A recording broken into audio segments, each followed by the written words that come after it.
नमस्कार। NDTV carnival का जो काफिला है वो तकरीबन 2000 किलोमीटर की यात्रा करके दिल्ली से शुरू हुआ। दिल्ली, उत्तराखंड, उत्तर प्रदेश, बिहार होता हुआ झारखंड पहुंच गया है और झारखंड में भी जो हजारों बागों की राजधानी वो उस जगह पहुंच गया है, यानी कि हजारीबाग पहुंच गया है। और इसको झारखंड की एक समय शीतकालीन राजधानी भी माना जाता था और अंग्रेज इसको भारत की राजधानी बनाना चाहते थे, क्योंकि यहाँ का जो मौसम है वो बेहद सुहावना है। यहाँ कभी बहुत ज़्यादा गर्मी नहीं पड़ती, आसपास जंगल का इलाका है और इसकी वजह से शहर ठंडा रहता है। लेकिन ये जंगल का इलाका ज़्यादा चर्चित रहा अपने कोयले की वजह से और खनिज संपदा की वजह से। यहाँ का कोयला, अभ्रक, तांबा दुनिया भर में भेजा जाता है और भारत की अर्थव्यवस्था को एक मजबूत आधार देता है।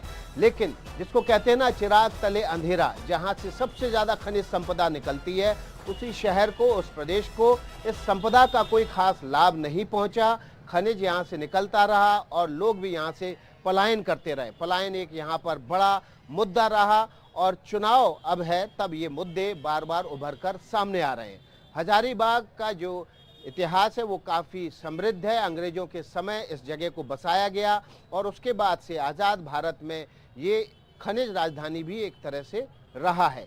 यहाँ से फिलहाल जो बीजेपी के सांसद हैं, बीजेपी ने उनका टिकट काट कर मनीष जायसवाल को टिकट दिया है और यहाँ पर जो समीकरण है वो बेहद दिलचस्प हो गया है। इन समीकरणों पर बात करेंगे, चुनाव पर बात करेंगे, मुद्दों पर बात करेंगे। और मुद्दों पर बात करने के लिए हमारे साथ यहाँ पर कांग्रेस और बीजेपी के नेताओं के साथ राजनीतिक विश्लेषक भी हैं। बारी बारी से उन्हें मंच पर आमंत्रित करते हैं। सबसे पहले कांग्रेस से मुन्ना सिंह को आमंत्रित करते हैं मंच पर। वो मंच पर आएँ, आसन ग्रहण करें और चर्चा में भागीदारी करें। मुन्ना सिंह।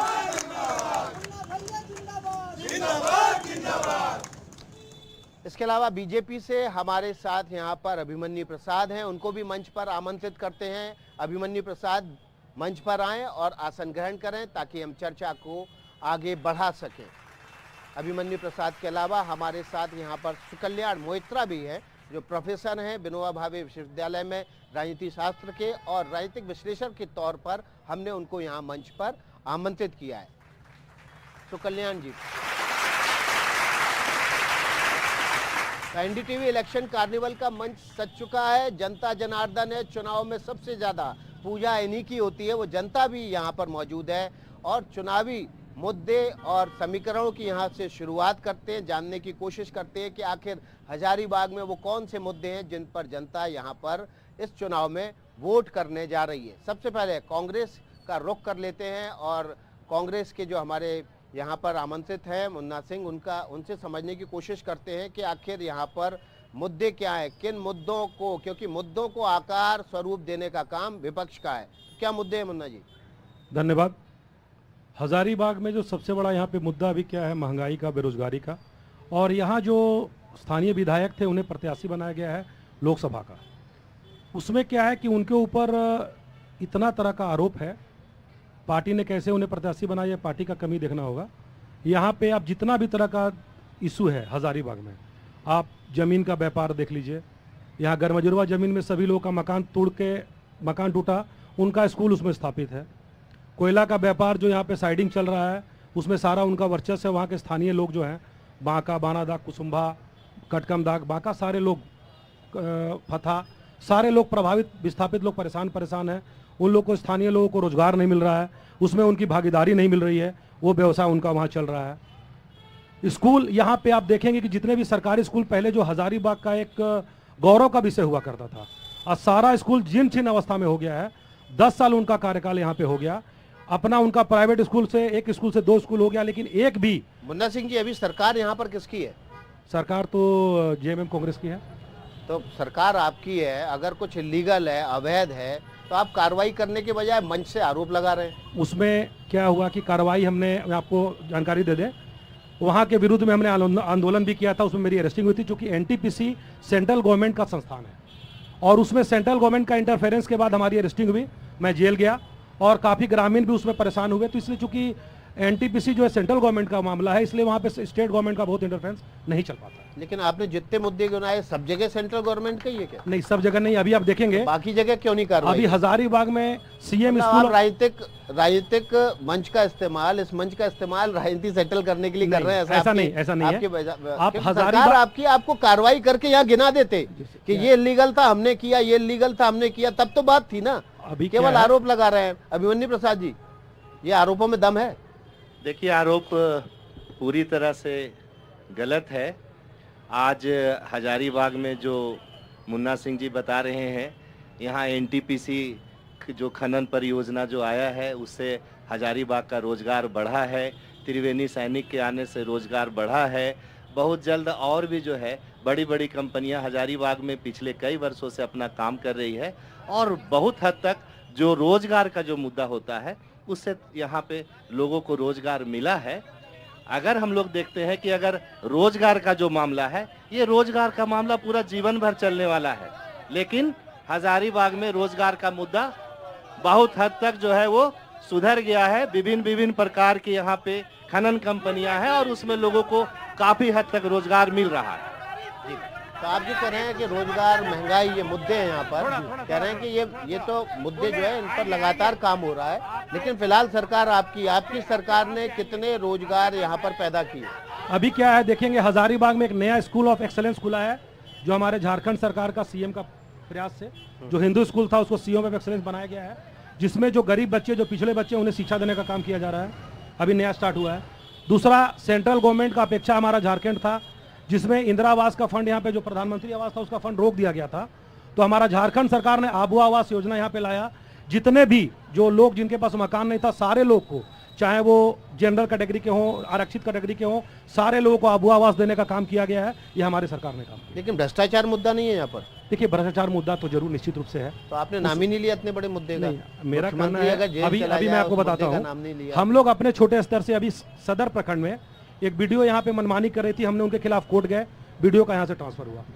हम लोग से जो बन रहा है अपने छोटे स्तर पे, कोई अभी मतलब हम अपने यहाँ की बात, हजारीबाग की बात कर रहे हैं, तो हम लोग अपने स्तर से जहाँ भी भ्रष्टाचार होता है उसका विरोध करते हैं और सरकार से जो होता है सरकार कार्रवाई करती है। जी, अभिमन्यु प्रसाद जी, आप किस मुद्दे को सामने रख के वोट मांग रहे हैं? केवल मोदी की गारंटी या स्थानीय काम भी आपके पास गिनाने को? नहीं, हम लोगों के पास वोट मांगने का बहुत सारा राइट है। हम लोग राष्ट्रीय स्तर पे बहुत सारा काम हुआ है, हमारे राज्य स्तर पे बहुत सारा काम है, हमारे हजारीबाग में बहुत सारा काम है। अगर हम लोग नेशनल लेवल पे अगर हम लोग देखते हैं, जिस बात को लेकर के हम लोग आम जनता के पास जा रहे हैं, तो हमारे पास 56 इंच का छाती ठोक करके कह सकते हैं कि राम मंदिर को हम लोगों ने बनवाया है। धारा 370 हम लोग हटाए हैं। और अगर हम लोग देखें हजारीबाग के परिप्रेक्ष्य में, तो अभी हम आपको पहले भी बताए हैं कि यहाँ पर हमारा इतना तरह का मल्टीनेशनल कंपनी हजारीबाग में आई है, एनटीपीसी है, त्रिवेणी सैनिक है, या और भी अन्य कंपनियां जो हैं वो यहाँ पर है। हम लोगों के पास वोट उधार में मांगने के लिए नहीं जाना है। हम लोगों को अपने काम के आधार के हम लोग जनता के पास जा रहे हैं और हम लोगों का स्वागत जो है पूरा हजारीबाग की जनता, देश की जनता दिल खोल करके कर रही है, जिसका परिणाम जो है आने वाले 4 जून को आपके सामने होगा। जी, सुकल्याण मोहित्रा जी, ये आपको लगता है कि जो भावनात्मक मुद्दे होते हैं, जो ज़मीनी मुद्दे होते हैं, उन पर हावी हो जाते हैं और वो एक बड़ा कारण बनते हैं वोट बैंक की पॉलिटिक्स का? देखिए, ज़मीनी मुद्दे और भावनात्मक मुद्दे एक बार हावी हो सकते हैं, 2 बार हावी हो सकते हैं, लेकिन उसका एक लाइफ है। वो बार बार एक ही मुद्दे, एक ही भावना से बहुत दिनों तक आप लोगों का वोट नहीं ले सकते हैं। तो कहीं ना कहीं आपको कुछ काम तो करना के दिखाना ही पड़ेगा। और मैं इस बात पर सबका ध्यान आकृष्ट करना चाहूँगा। आपने जो विषय को कहा भ्रष्टाचार का, तो वो देखिए, जब हम लोग पहले थे तो हम लोग सुनते थे कि नेता बहुत भ्रष्टाचारी है। अब लेकिन दौर बदल गया है, अब अधिकारी लोग भ्रष्टाचारी हो गए हैं और हमको अब ऐसा नेता चाहिए जो अधिकारियों पर नकेल कस सके, जो आम जनता की समस्याओं के समाधान के लिए अधिकारी पैसा लेते हैं, घूस लेते हैं, सेवा लेते हैं, दौड़ाते हैं, उस पर जो नेता नकेल कर सके, ना कि नेता एडजस्टमेंट कर ले अधिकारी के साथ। 2-4 काम किया अधिकारी का और वो नेता फिर चुप लगा दिए और फिर वो बैकडोर से अंडरस्टैंडिंग से चल रहे, जो जनरली होता रहा है। तो ये हमें इस बार ऐसे नेता की उम्मीद है, जनता ऐसे व्यक्ति को जिताएगी यहाँ, जो यहाँ के जो प्रशासनिक भ्रष्टाचार है, केवल खत्म जिला कर। प्रशासन नहीं, नगर प्रशासन, बिजली विभाग प्रशासन, पुलिस प्रशासन, उस पर जो नकेल लगा सके, आम जनता के कार्यों को उत्तरदायी प्रशासन यहाँ बना सके, ऐसे नेता को वोट दे। ऐसे लोगों के मन के अंदर की भावना मैं देख रहा हूँ। क्या भाई ठीक है ना? बिल्कुल। ये देखिए, ये जो बात आपने कही है, ये बात उम्मीद करते थे कि हम यहाँ पर जो मुख्य विपक्षी दल है उसकी तरफ से कही जाए, क्योंकि वो सरकार के बाहर बैठे हुए हैं और यहाँ जनता का जबरदस्त समर्थन मिल रहा है आपकी बात से। हम अपने सहयोगी प्रभाकर जी से कहेंगे कि इन मुद्दों पर जनता की राय ले ली जाए एक बार। जी बिल्कुल, और आपसे बस निवेदन ये है कि जो बात अपनी कहनी है माइक पे कहिए, चिल्लाने से पूरा देश देखेगा, आपके शहर की बेइज्जती होगी। मैं नहीं चाहता हजारीबाग की बेइज्जती हो। बताइए। मैं जो सर जी हैं मोहित्रा सर, मैं आपके साथ इत्तेफाक रखता हूं सर। इसलिए इत्तेफाक रखता हूं कि ये आज के समय में ज्वलंत मुद्दा है हमारे यहाँ, और उसका दंश हम लोग झेल भी रहे हैं। दूसरी आपका बात- कोई सवाल है तो पूछिए। सवाल तो बात की बात है, लेकिन एक चीज मैं जानना चाहूंगा बीजेपी के प्रवक्ता से कि क्या सर आप हजारीबाग की, वो छोड़ दीजिए नेशनल लेवल पर क्या हुआ है, स्टेट लेवल पर क्या हुआ है, हजारीबाग का जो हमारा जो सदर प्रखंड का ये इलाका है जिसमें आपके विधायक जी हैं, जो उनका क्षेत्र आता है, उन क्षेत्रों में उन्होंने क्या क्या किया है? जी बिल्कुल, ये हम सवाल 2-4 ले लेते हैं, फिर आप जवाब दे देंगे इत्मीनान से। इनका कहना है कि यहाँ पे जो आपने काम किया है वो आप गिनाएं, आप राष्ट्रीय मुद्दों पर न जाएं। जी सर, मेरा सवाल आम जनता से रिलेटेड है। दोनों दलों से मेरा प्रश्न है कि सस्ती चिकित्सा, बेरोजगारी और अच्छी शिक्षा, ये तीनों के हित में क्या कदम उठाया जा रहा है ताकि हम लोग आपको वोट दे सके? जी, ये दोनों के लिए है। शिक्षा, बहुत बुनियादी सवाल ये उठा रहे हैं, आप बताइए। सर, मेरा नाम विवेक है और मैं क्योंकि एक छात्र हूं तो मैं छात्र कम्युनिटी की बात को उठाऊंगा। सबसे प्रमुख बात जो मैं पूछना चाहता हूं कि अभी झारखंड में जेएमएम और कांग्रेस की सरकार है, तो उसमें ये पेपर लीक की बात बार बार क्यों आती है? क्योंकि हम लोग सब जी बिल्कुल, ये और जिस तरह से तालियां गूंज रही हैं, आप समझ सकते हैं कि जो ज्यादातर युवा हैं और छात्र हैं वो इससे इत्तेफाक रखते हैं। पेपर लीक जो है इनके लिए बड़ा मुद्दा है। आप इधर बताएं। आप एक सवाल और मैं लेता हूं, फिर आप जवाब दे सकते हैं। जी बोलिए। मेरा सवाल यही है कि जो बार बार हम लोग अभी तक जो बेरोजगार हैं, हमारा सरकार अभी कांग्रेस की इनका जेएमएम का है, और यहाँ का जो अगर भ्रष्ट अगर लोग हैं, एक भी वैकेंसी सही से क्लियर नहीं हुआ। जितना भी देखे, मैं सर खुद ऐसा पीड़िता हूँ। जी आपकी बात समझ गया। बिल्कुल, बिल्कुल, जो ये जनता बात कह रही है, शिक्षा में प्रवीण। भ्रष्टाचार की बात कर रहे हैं, ये सिस्टम में भ्रष्टाचार की बात कर रहे हैं। सवाल आपने सुने, अब जवाब आपका। ये देखिए, बिल्कुल मुन्ना भैया, इसमें मैं क्या है? एक मिनट में आपको सवालों को रिकलेक्ट कर लूं ताकि आप आसानी से जवाब दे पाएं। पहला सवाल जो उठा है कि रोजगार के लिए आप ही जिम्मेदार हैं, जो अभी युवक ने कहा कि पेपर लीक हो जा रहे हैं, भर्तियां हो नहीं पा रही हैं, दूसरा अधिकारी इतना भ्रष्टाचार कर रहे हैं, कैसे चल रही है आपकी सरकार और आप किस मुंह से वोट मांगेंगे? देखिए, यहाँ पे जो अभी जेएमएम कांग्रेस की सरकार है झारखंड में, हम अपना पहले कांग्रेस का मैनिफेस्टो में आपको बता दें कि पेपर लीक में स्पेशल एक नियम लाया जा रहा है कि जो व्यक्ति पेपर लीक में अगर शामिल होते हुए पकड़ाया जाता है उस पर कड़ी से कड़ी कार्रवाई की जाएगी। आप हम लोग का मैनिफेस्टो में देख लें। हम लोग यहाँ गठबंधन के सरकार आपकी सरकार है, पहले बिल बना देते हैं आप, बाद में कहते हैं उसको लागू कर देंगे। हम बता रहे हैं आपको, वहां पे जो लोग, अभी आप देख लीजिएगा, एक मिनट भाई, अभी आप बिल पारित हो चुका है और जेएसएससी का यहाँ जो चेयरमैन थे उन्हें अपना पद से छोड़ना पड़ा। एक पदाधिकारी पे एफआईआर हुआ, उनके भाई पे एफआईआर हुआ। भैया आप शांति बनाए रखिए, आपने बात कह दी ना, ये बोले थे क्या मंच से, तो आप लोग अब शांति रखिए। हमारा ये कहना है कि मतलब पेपर आप लीक कह में सकते हैं कि इतना यहाँ पेपर लीक हुआ है कि उसको रोकने के लिए इन लोगों को अपना मैनिफेस्टो में जो है अपना उसका उल्लेख करना ठीक पड़ा है, है। आप आप समझ सकते हैं कि कितना भ्रष्टाचार यहाँ पर है। मेरा ये कहना है, उसमें पेपर लीक में जितने भी लोग शामिल थे वो न्यूज में भी आया है, सारे लोग पे एक कार्रवाई हुई है, जिसमें 2 बड़े पदाधिकारी जेल भी गए हैं। उसमें अगर मान लीजिए सरकार का काम है, अभी क्या बोले भैया, क्या बोले, पदाधिकारी का भ्रष्टाचार को रोकना पड़ेगा। यहाँ पे जो पदाधिकारी जिनको जवाबदेही दी गई बहाली कराने के लिए, अगर वो पदाधिकारी अगर भ्रष्टाचार करने का काम कर रहे हैं, वो पेपर लीक कर रहे हैं, तो इसमें सरकार कार्रवाई कर सकती है ना, जो सरकार कार्रवाई कर रही है। अगर हमारी सरकार कार्रवाई नहीं करती तो हमारी सरकार दोषी थी। हमारी सरकार ने कार्रवाई की। अभी ऑलरेडी सेंट्रल गवर्नमेंट के द्वारा झूठा केस में हमारे सीएम को बंद किया गया है। अभी देखिए, दिल्ली के सीएम को बंद किया गया है। आज के समय में एक चीज आप बताइए, अभी हम सारे नौजवान साथियों से पूछते हैं, अभी भारतीय जनता पार्टी की सरकार कहती है हम हिंदुत्व का सरकार है, सनातनी सरकार है। अभी इलेक्ट्रोल बॉन्ड का लिस्ट में आप निकाल के देखिए, 450 करोड़ रुपया बीफ एक्सपोर्ट कंपनी से पैसा लिया गया। क्यों लिया गया भाई? बड़ा अभी तो सीतारमन जो हमारी वित्त मंत्री हैं, उनके हस्बैंड का बयान आया है कि इलेक्टोरल बॉन्ड से बड़ा भ्रष्टाचार पूरे वर्ल्ड में कोई नहीं है। बताइए अभिमन्यु प्रसाद जी, सबसे बड़ा भ्रष्टाचार कांग्रेस तो इसी को कैश कराएगी। इलेक्टोरल देखिए, बॉन्ड आपकी पार्टी ने कैश अगर कराया, इलेक्टोरल अब बॉन्ड कांग्रेस में- जो है वो वोट को कैश कराएगी। अगर इलेक्टोरल बॉन्ड के जरिए अगर कांग्रेस अगर चंदा नहीं लिए रहती, तब इनका बात कुछ समझ में आता था। जितनी भी राजनीतिक पार्टियां हैं, सभी ने इलेक्टोरल बॉन्ड के माध्यम से चंदा अब लिया बताइए है। मुन्ना सिंह जी, आपने भी तो पैसा लिया अब एक इलेक्टोरल बात बॉन्ड। बताइए हमको, आप चंदा का रेशियो देखिए कहाँ 9,000 करोड़ से ऊपर रुपया है। चंदा लेने का क्राइटेरिया को आप लोग जस्टिफाई करें आप चैनल के माध्यम से। किस किस मान लीजिए आज हम लोग अभी क्या पार्टी हमारी बैंक करप्ट हो चुकी है, हम भी अपने तरफ से 5,000 रुपया दिए, वो चंदा को चंदा मानेंगे? जो कंपनी बीफ एक्सपोर्ट कंपनी उसे पैसा ले रहा है, इंडिया का biggest gaming company future gaming, वो 1386 करोड़ रुपया चंदा दिया है। आप चंदा को जस्टिफाई करें ना। एक कार्यकर्ता चंदा दे रहा है और एक बड़ा भ्रष्टाचारी व्यापारी चंदा दे रहा है, दोनों को बैग बराबर थोड़ा मिला देंगे आप? भदौरिया जी, इसमें जी। चंदा अपने आप में तो बुरा चीज नहीं है, क्योंकि आखिर पॉलिटिकल पार्टियां चलेंगी कैसे, उनको चंदा तो लेना है।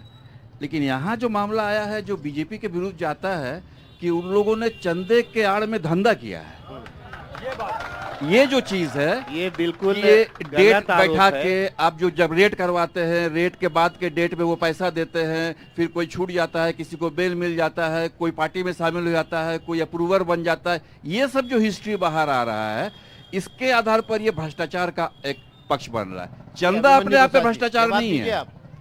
देखिए, इन लोगों के पास में कोई मुद्दा है नहीं जिसको लेकर के जनता के पास में जाएंगे। एक इलेक्टोरल बॉन्ड का ये लोग मुद्दा उठा रहे हैं, जिस चंदा में खुद ये लोग भी शामिल है।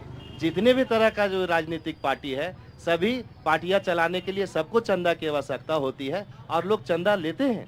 ऐसा नहीं है कि कांग्रेस ने चंदा ने क्या कांग्रेस ने बताया कि हमने किस किस पार्टी से कितना चंदा लिया है। सो अब तो सब कुछ खुल के सामने आ गया है। खैर, आप ये बताइए कि राम मंदिर, धारा 370, सीए, इसके अलावा कोई मुद्दा है जिसके आधार पर आप हजारीबाग में ये कहें कि हमने ये काम किया है, इस पर वोट दीजिए?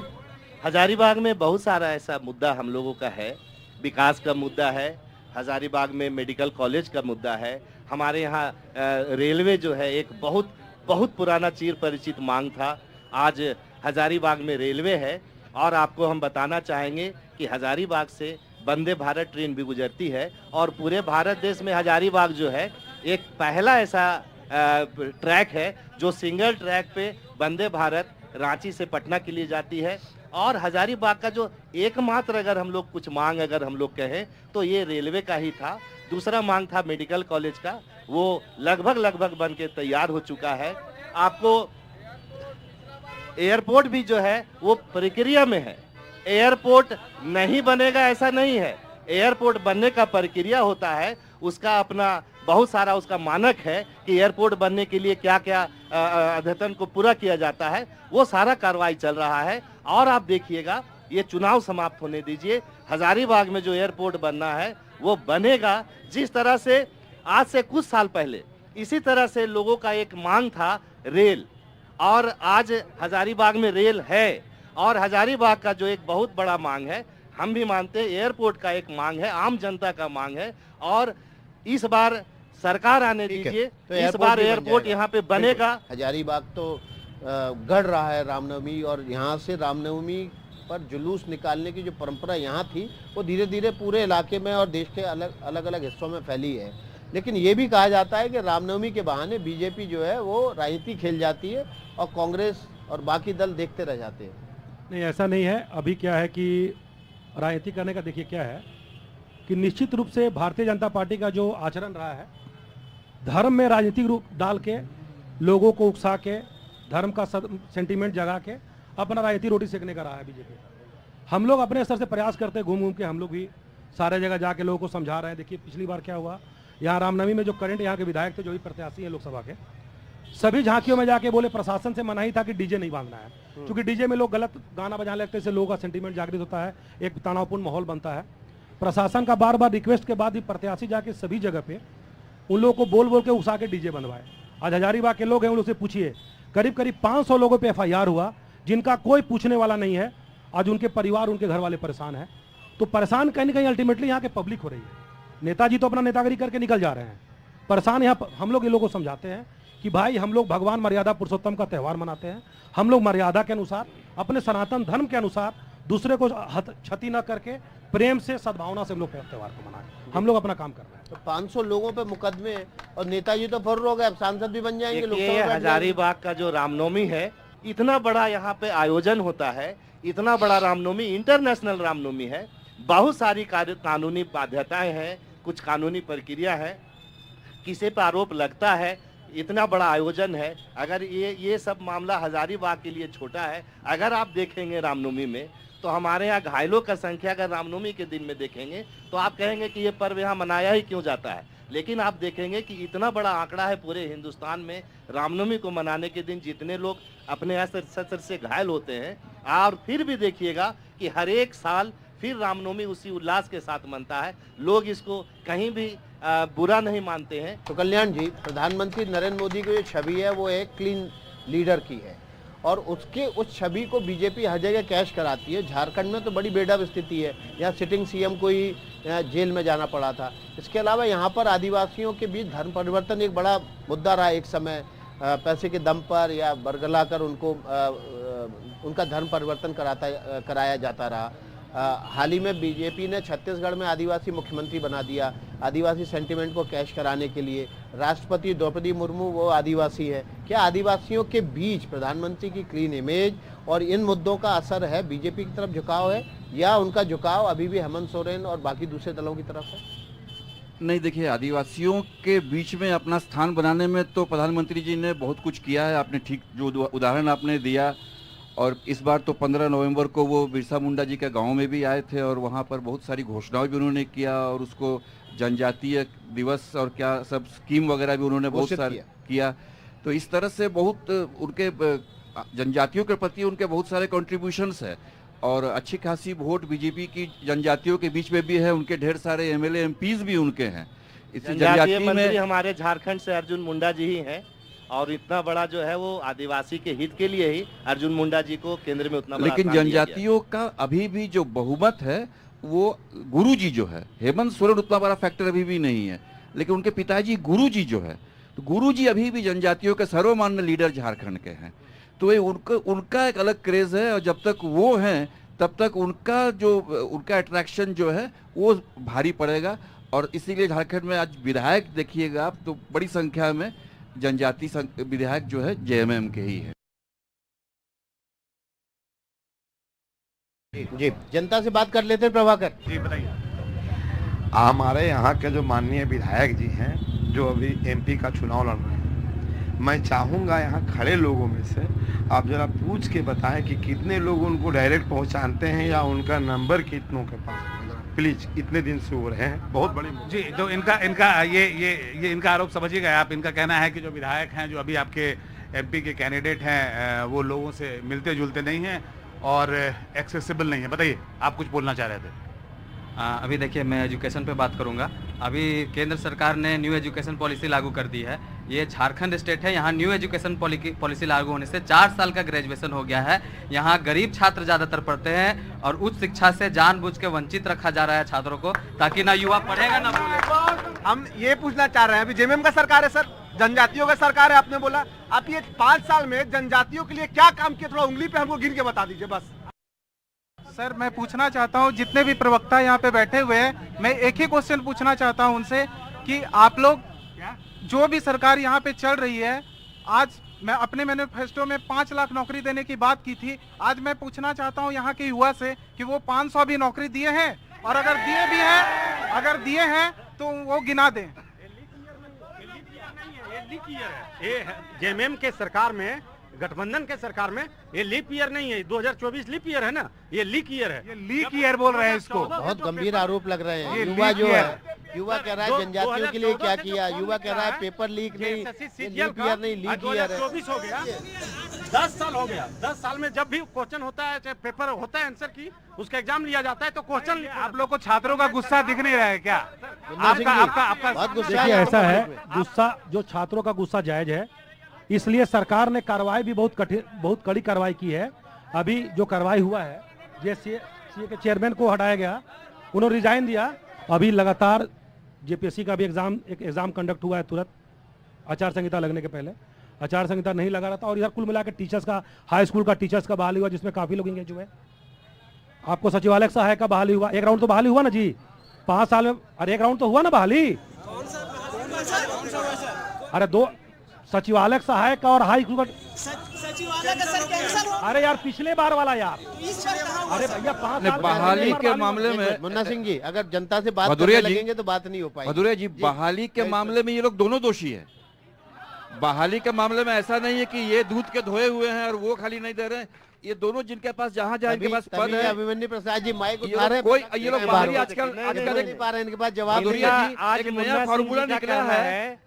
हमको एक मिनट बोलने दीजिए। एक नया फार्मूला ये लोग निकाले हैं, केंद्र वाले भी और वो राज्य वाले भी, और ये भी जब राज्य में थे तब भी कॉन्ट्रेक्चुअल में नौकरी देते हैं। जो काम 1 लाख का होता है वो 10,000 में काम कराते हैं। तो इस मामले में ये लोग दोनों बहुत ही अपराधी हैं। ये लोग, ये अपराधी है, दोषी नहीं। ये इनका कहना गलत है, और जैसा बता रहे थे मुन्ना हम सिंह गलत जी कर रहे हैं कि ये जो पेपर लीक के मामले में बहुत सारी गिरफ्तारियां हुई हैं। मैं यहाँ जितने भी जो छात्र, जितने भी यहाँ हैं विद्यार्थी हैं, या जो रोज जितने लोग यहाँ नौकरी पे चाहिए हैं, मन्नू जी, गिरफ्तारी नहीं चाहिए, मैं नौकरी ये चाहिए। जानना चाहता हूँ कि क्या 2-3 गिरफ्तारी होने से जितने लोगों का परीक्षा हुआ और जितने लोगों का पेपर लीक से जो कैरियर खराब हुआ, क्या 2-4 गिरफ्तारी होने से सबका भविष्य सुधर गया? मैं ये पूछना चाहता हूँ कि पहला तो ऐसा हुआ क्यों? जब बहुत सालों के बाद रोजगार देने का अवसर आया था तब पेपर लीक हो गया, तब फिर पेपर लीक हो गया, और जब पेपर लीक हो गया तो इन लोगों ने क्या किया कि खाना पूर्ति के चलते कुछ पदाधिकारियों को निलंबित कर दिया, कुछ के ऊपर FIR दर्ज कर दिया। मुन्ना सिंह तो जी, इतने सारे का भविष्य क्या? लीपापोती कर रही है। ऐसा नहीं है, सरकार ईमानदारी से कार्रवाई कर रही है। अभी देखिए जुडिशली फर्स्ट क्लास मजिस्ट्रेट लोग का एग्जाम हो चुका है, PT, जिसका देखिए जितने एग्जाम आप गिनाएंगे ना, ये नीचे लोग खड़े हैं ना, नहीं अभी हुआ है क्या भाई, वोटिंग करना शुरू अभी कर दिया। जुडिशियल मजिस्ट्रेट लोग का एग्जाम अभी कंडक्ट हुआ है ना, PT एक हुआ है। अभी जेपीएससी का जो पेपर लीक का गलत न्यूज उड़ाया गया था, जो अभी एग्जाम हुआ है, उसका भी PT अब रिजल्ट हमको लगता है 2-4 दिन में उसका आने वाला है।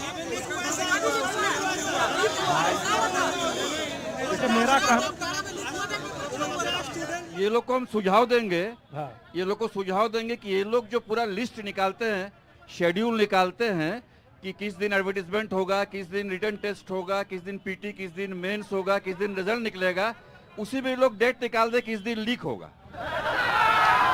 दोनों ही पार्टी की सरकारें शिक्षक नियुक्त नहीं करते हैं, स्कूल में कॉलेज में टीचर नहीं है, ये सब कोचिंग में पढ़ते होंगे। कितने लोग कोचिंग में कोचिंग माफिया खड़ा किया जा रहा है, मतलब राज्य में पढ़ते हैं, स्कूल में टीचर नहीं है, कॉन्ट्रेक्चुअल में वो पारा टीचर, पारा प्रोफेसर, पारा ये सब चल रहा है। क्या अभिमन्यु जी कोचिंग माफिया खड़ा हो गया है पूरे? हजारीबाग में शिक्षा के क्षेत्र में, हजारीबाग में विनोबा भावे विश्वविद्यालय है, और इस विश्वविद्यालय में पढ़ने के लिए सुदूरवर्ती क्षेत्रों से पूरा छात्र लोग आ रहे हैं। किस पे जवाब दीजिए, और क्या कोचिंग हावी है यहाँ पर? कॉलेज में बच्चे नहीं जाते, स्कूलों में नहीं जाते? ऐसा है कि लोग किसी दबाव में कोचिंग नहीं ले रहे हैं, लोग किसी दबाव में कोचिंग ले रहे हैं, वो स्वेच्छा से कोचिंग ले रहे हैं। क्या आप लोग स्वेच्छा से कोचिंग लेते हैं? कोचिंग सब स्वेच्छा से हजारीबाग में रह के एक बार लेते हैं। प्रभाकर, एक बार बात कर लेते हैं। सर अगर कोचिंग अगर जरूरी नहीं है तो इतना छात्र सा बेवकूफ नहीं है सर कि कोचिंग में जा रहा है। आपके स्कूल में कोई ढंग से पढ़ा नहीं रहा है, न टीचर आते हैं तो बस सर सैलरी लेने के लिए आ रहे हैं, टीचर का एग्जाम हो रहा है तो आप पैसा लेके। देखिए इनका लब्बो लबाव ये है कि तो आपके शिक्षा व्यवस्था का ये दोष है जिसके चलते बेवकूफ बोल रहे हैं, छात्रों को जितने कोचिंग लोग जाना यहाँ पड़ रहा है। पढ़ने आए नहीं, लेकिन ये बहुत गंभीर मसला है। आपका आप उत्तर कह तो रहे हैं सही नहीं है। नहीं, लेकिन किसी भी सब दृष्टिकोण से अच्छे सही कह रहे हैं नहीं। कि भाई मजबूरी में जा रहे हैं। इनसे ये पूछा जाए कि मजबूरी में जाना कोचिंग पड़ रहा है, में पढ़ना इनके कोई प्रतिनिधि मजबूरी नहीं जीतेंगे तो क्या करेंगे? अगर स्कूल कॉलेज में अच्छी पढ़ाई होगी, पढ़ना, सारे घर के बच्चे अच्छी शिक्षा के लिए लोग एक्स्ट्रा कोचिंग आपके लेते हैं। प्रतिनिधि अगर जीतेंगे स्कूल तो में क्या अच्छी पढ़ाई करेंगे? होगी तो कौन जाएगा? आप बताइए, आज से 20 साल 25 साल पहले आप भी कॉलेज में पढ़े होंगे, आप कोचिंग गए थे क्या? एकदम गए थे। आप कोचिंग में 20 हाँ, साल उस पहले समय गए कोचिंग थे? था ही नहीं। सारे लोग गए, क्यों हमारे गए थे? घर समय के यहाँ बच्चे कोचिंग जाते नहीं हैं। कोचिंग, अच्छा, ये इनके प्रतिनिधि जीतेंगे, इनके कोचिंग- प्रतिनिधि जीतेंगे तो इस ये अलग समस्या बात का है। क्या हल नहीं, निकालेंगे, नहीं, ये कमिटमेंट ले लीजिए। ये अलग बात है। मुन्ना जी, क्या मजबूरी में जा रहे हैं? निश्चित रूप या से शिक्षा का स्तर गिरा है? निश्चित रूप से शिक्षा का स्तर गिरा है। जो बच्चे पढ़ना चाहते हैं वो मजबूरी में कोचिंग सेंटर में जा रहे हैं, इस बात को मैं मन से स्वीकार करता हूँ। आपके बच्चे भी जा रहे हैं कोचिंग? हमारे बच्चे भी कोचिंग हमारे बच्चे तो पढ़ाई कर चुके, मेरा बेटा तो जुडिशरी का तैयारी कर रहा है अभी वो। तो आपके प्रतिनिधि जीतेंगे तो आप कैसे क्या देखिए, करेंगे? हमारा बात समझिए, हम लोग का पहला भी आप देखेंगे अभी कांग्रेस में मैनिफेस्टो है, हम लोग का पहला प्रयास है शिक्षा का जो स्तर है, जो पहले आज का 30 साल 40 साल पहले हुआ करता था, 30 साल पहले, आज जितने भी पुराने बुजुर्ग लोग से पूछिएगा सब अपने गांव का, अपने कस्बा का स्कूल से पढ़ के पदाधिकारी अफसर लोग बने हुए हैं। इधर इन दिनों क्या हुआ है, प्राइवेट स्कूल का जो एक कॉकस पूरे एजुकेशन सिस्टम पे हावी हो गया है, जो हमारा हजारीबाग भी उससे ग्रसित है। यहाँ के जो स्थानीय विधायक रहे 10 साल से, सरकार कोई भी रहा, उनका अपना 2 प्राइवेट स्कूल है, आज तक एक बार भी किसी सरकारी स्कूल में विजिट नहीं किए कि जाके वहां के बच्चों को हम प्रोत्साहित करें कि भाई तुम सरकारी स्कूल में पढ़ रहे हो, तुम अच्छे से पढ़ो, तुम अपना करियर को आगे बढ़ाओ। चलिए, बहुत बहुत धन्यवाद आप सभी का इस कार्यक्रम में आने के लिए। यहाँ की जनता भी बहुत जीवंत थी। भदौरिया जी, जिस तरह से उन्होंने सवाल उठाए। क्लोजिंग कमेंट करें, क्लोजिंग कमेंट। जी जी बिल्कुल बिल्कुल। इस बार के चुनाव में एक बहुत बड़ी उपलब्धि है, हजारीबाग ने एक्चुअली इस बार का चुनाव जीत लिया है। हजारीबाग इसलिए क्योंकि दोनों उम्मीदवार इस बार हम लोग के हजारीबाग के अपने लोग हैं, स्थानीय उम्मीदवार है। बहुत दिनों के बाद ऐसा हुआ है, दोनों विधायक है, इसी जिला में विधायक है और दोनों पॉपुलर हैं, दोनों युवा है। तो ये इस मामले में हजारीबाग का, ये हम लोग का नेता हो, हजारीबाग की जय जीत है। श्री राम उनको कहना ही कहना है। हजारीबाग जो है वो राम की ही धरती है, यहाँ जय श्री राम ही होना है। बहुत बहुत धन्यवाद आप सभी का, मंच पर आप आए, आपने यहाँ का मर्म बताया, या समीकरण बताया, मुद्दे बताए। यहाँ की जनता ने भी बहुत जबरदस्त तरीके से इस बहस में, डिबेट में हिस्सेदारी की, उसके लिए हजारीबाग की जनता को बहुत बहुत धन्यवाद। अभी वक्त है छोटे से